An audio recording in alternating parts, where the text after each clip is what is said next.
हे guys, मैं हूं Swapnil Tatia and welcome back to this channel. आज हम पीरियोडिक टेबल के वो क्वेश्चंस डिस्कस करेंगे जो मैंने पिछले वीडियो के डिस्क्रिप्शन बॉक्स में डाल रखा था।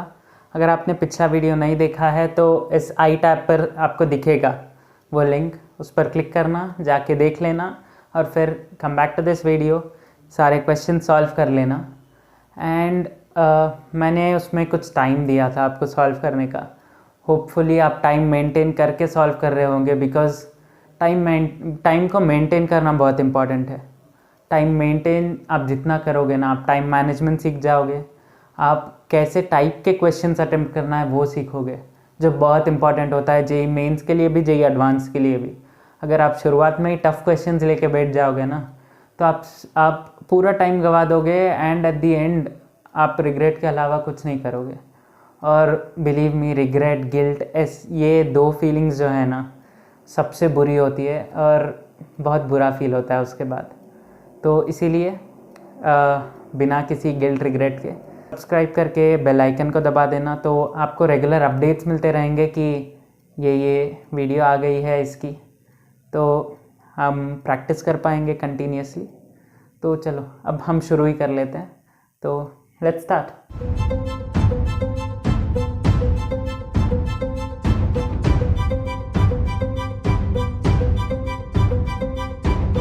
तो चलो now let's move with the first question. First question कहता है कि what's the IUPAC symbol for 109th element. तो इसका बेसिक कंसेप्ट मैं पहले बता देता हूँ कि होता क्या है ये, और जैसा भी अब क्वेश्चन आएगा इस पर ज़्यादा कुछ पूछ तो सकते नहीं है इस पर, बट जितना भी पूछेंगे वो आपसे अब बन जाना चाहिए। तो 0 is called nil, 1 is called 2 is called bi, 3 is called try, 4 is called quad, 5 is called pent, 6 is called hex। अब आपको यहाँ पे नहीं फंसना। 7 is called not hept, it's not called hept but it's called sept। 8 is called oct and 9 it's not called non, it's called n। तो ये दो points है जहाँ पर फंसने की संभावना ज़्यादा होती है और यहाँ पर आपको नहीं फंसना। तो 9 इज़ कॉल्ड n। तो अब हर एक नंबर का बस पहला लेटर जो है ना वो पकड़ लो।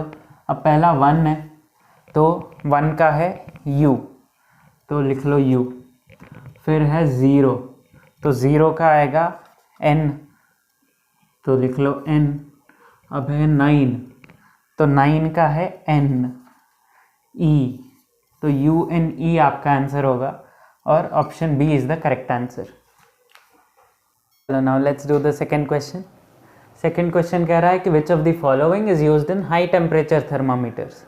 तो अगर आपने पिछले वीडियो के बाद NCERT को एक बार रीड किया होगा तो आपको ये स्टेटमेंट का आंसर मिल गया होगा, और अगर आपने सही से नहीं पढ़ा है तो आफ्टर दिस वीडियो वापस से एक बार NCERT को पढ़ लेना, because all the small points that have picked in these questions सारे बहुत इंपॉर्टेंट है, बिकॉज इन्हीं छोटे छोटे पॉइंट से क्वेश्चंस आते हैं जेई मेंस में जो आप लोग यूजुअली अवॉइड कर देते हो पढ़ना।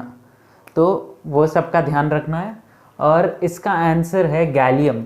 गैलियम आंसर इसका इसलिए है बिकॉज गैलियम जो होता है ना, it is liquid at room temperature. Room temperature पर लिक्विड हो जाता है ये, और इसका बॉइलिंग पॉइंट जो है वो काफ़ी हाई होता है, और इसके कारण it is used in high temperature thermometers.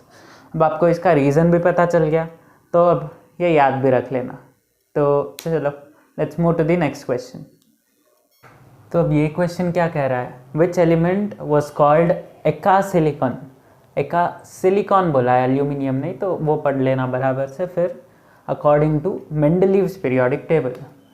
तो अब एका किसको बोलते हैं मैं वो बता देता हूँ आपको। मैंने पीरियोडिक टेबल याद करना तो सिखा दिया था।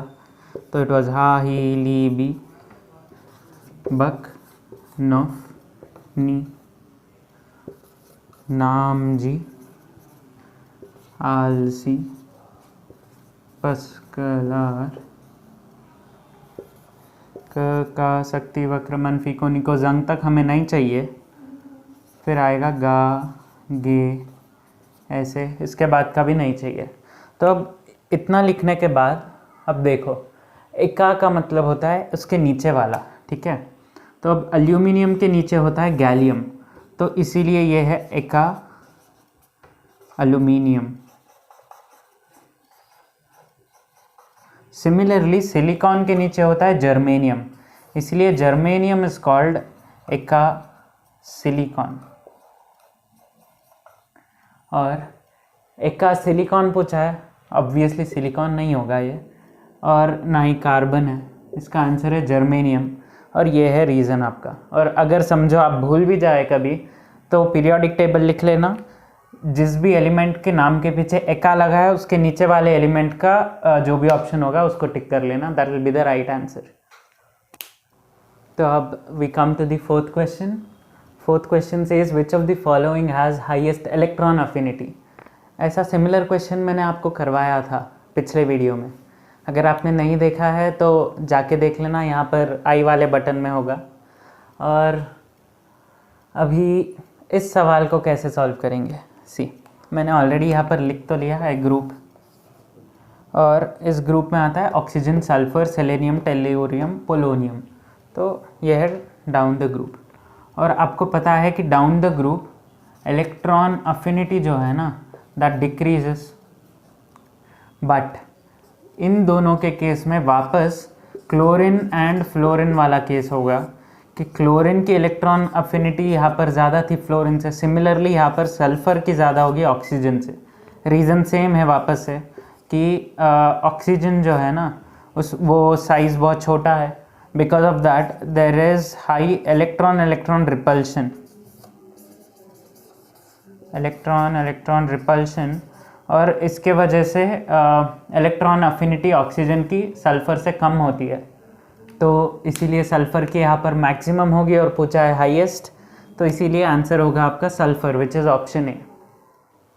तो अब ये क्वेश्चन क्या कह रहा है, विच of the following is most electropositive. आपको तो ये बात पता है कि when you go along the period electronegativity increases and at the same time electropositivity decreases, क्योंकि अगर नेगेटिविटी इंक्रीज़ होगी तो पॉजिटिविटी डिक्रीज़ होगी।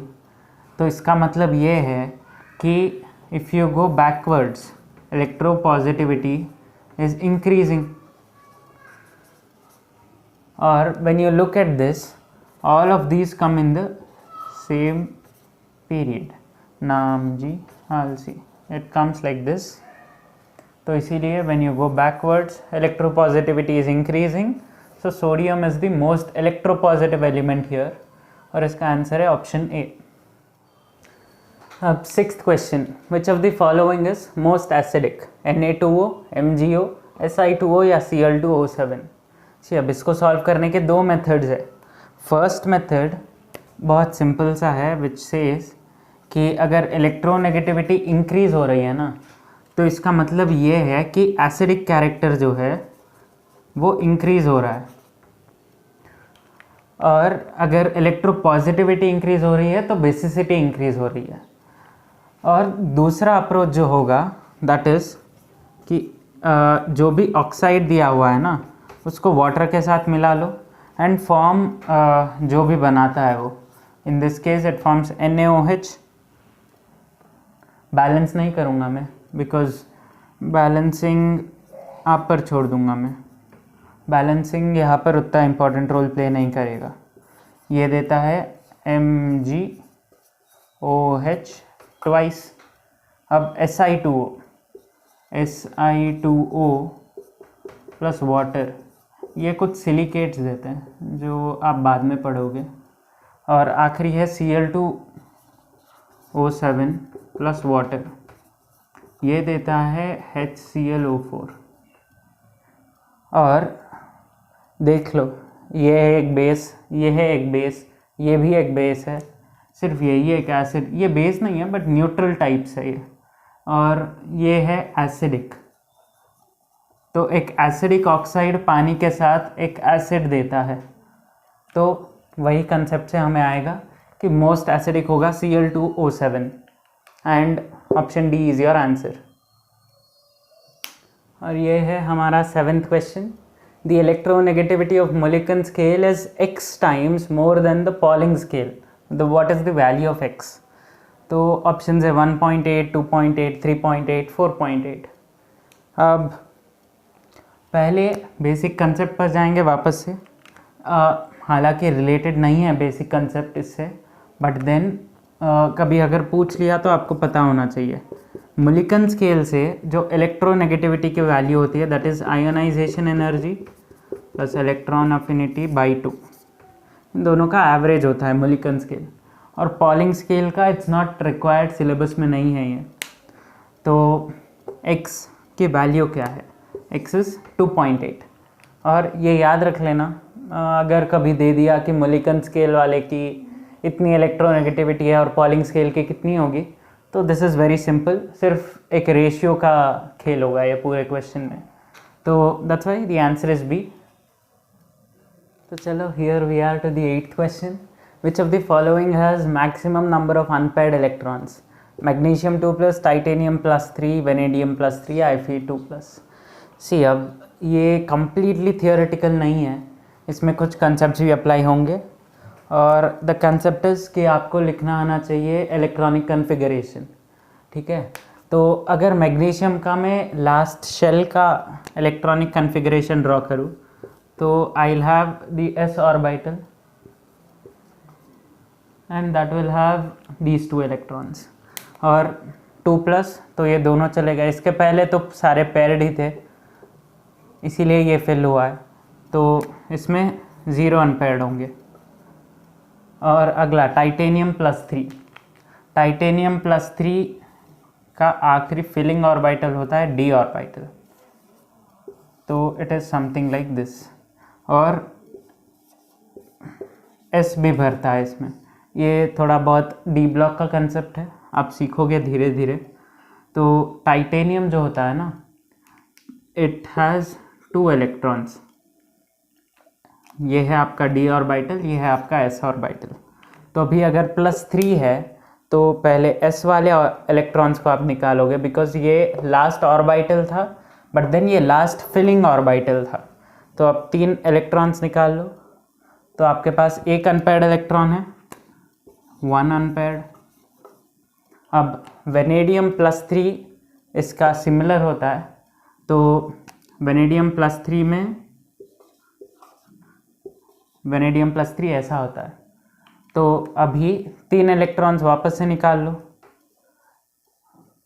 ये 2 गए और ये तीसरा गया, तो उसके पास है 2 अनपेयर्ड, सो 2 अनपेयर्ड। अब आखिरी है Fe+2। तो Fe+2 का होता है शक्ति वक्रमण फी, तो 6th एलिमेंट है, तो ये होगा आयरन का। सी कितना इजीली मैंने पीरियोडिक टेबल से कर लिया ये वाला। तो सिमिलरली अब ये +2 लोगे आप, तो ये 2 इलेक्ट्रॉन्स निकाल दोगे आप।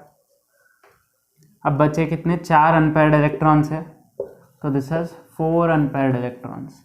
तो पूछा है मैक्सिमम नंबर, तो इसलिए ऑप्शन डी होगा correct answer, because it has 4 unpaired electrons. तो पीरियोडिक टेबल वापस थोड़ा इटरेट करते रहना, तो आपको याद हो जाएगा वो। तो the 9th question is which of the following has most screening power? तो पहला ऑप्शन है 3s, 4s, 3p या 4p। तो इसमें सही क्या होगा और क्यों होगा? तो सी इसका बहुत सिंपल सा रीज़न है, जो भी न्यूक्लियस के पास होगा ना सबसे, उसका स्क्रीनिंग पावर सबसे ज़्यादा होगा। और अगर s ऑर्बिटल हुआ तो ज़्यादा होगा, p होगा तो थोड़ा कम होगा इससे, d होगा तो और भी ज़्यादा कम होगा, f होगा तो बहुत बहुत कम होगा। तो पहले आप देखोगे डिस्टेंस और फिर उसके बाद देखोगे कि कौन सा ऑर्बिटल है। तो अब डिस्टेंस देख लो, 3 सबसे कम दिख रहा है मुझे, और फिर दोनों हैं s एंड p।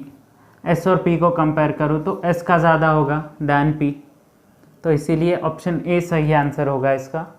और स्क्रीनिंग पावर क्या होता है? स्क्रीनिंग पावर होता है कि इलेक्ट्रॉन को, बाहर वाले इलेक्ट्रॉन को ये कितना शील्ड कर रहा है। शील्ड का मतलब कि अब न्यूक्लियस जो है इलेक्ट्रॉन को अपने इलेक्ट्रोस्टैटिक फोर्स ऑफ अट्रैक्शन से पुल करेगा, बट देन ये जो इलेक्ट्रॉन्स होते हैं ना इन ऑर्बिटल्स में, वो इसको पुश करते हैं इलेक्ट्रोस्टैटिक फोर्स ऑफ रिपल्शन से, तो इसी को स्क्रीनिंग बोलते हैं। तो the correct answer here will be option A. तो चलो now let's move on to the last question. What does this question have to say? What is electron affinity of noble gases? कितनों ने mark कर दिया option A बहुत जल्दी से? गलत है, आंसर है पॉजिटिव। एनसीईआरटी में दिया हुआ है पूरा, एक बार एनसीईआरटी वापस से ग्लांस कर लो आप सब लोग, और इस वीडियो के होते ही मोबाइल को बंद करो या लैपटॉप को बंद करो, जाओ एनसीईआरटी खोलो, एक बार पूरी रीडिंग ले लो। तो because we have discussed all these questions, आपको एक बेटर मेमोरी टाइप मिल जाएगी कि आप बहुत अच्छे से याद रख लोगे अब पढ़ने के बाद। जो भी आप पढ़ोगे ना एनसीईआरटी में इस वीडियो के बाद, वो सब आपको बहुत अच्छे से याद रह जाएगा। तो चलो फिर मिलते हैं अब अगले वीडियो में, और till then take care, keep practising, be happy, bye bye.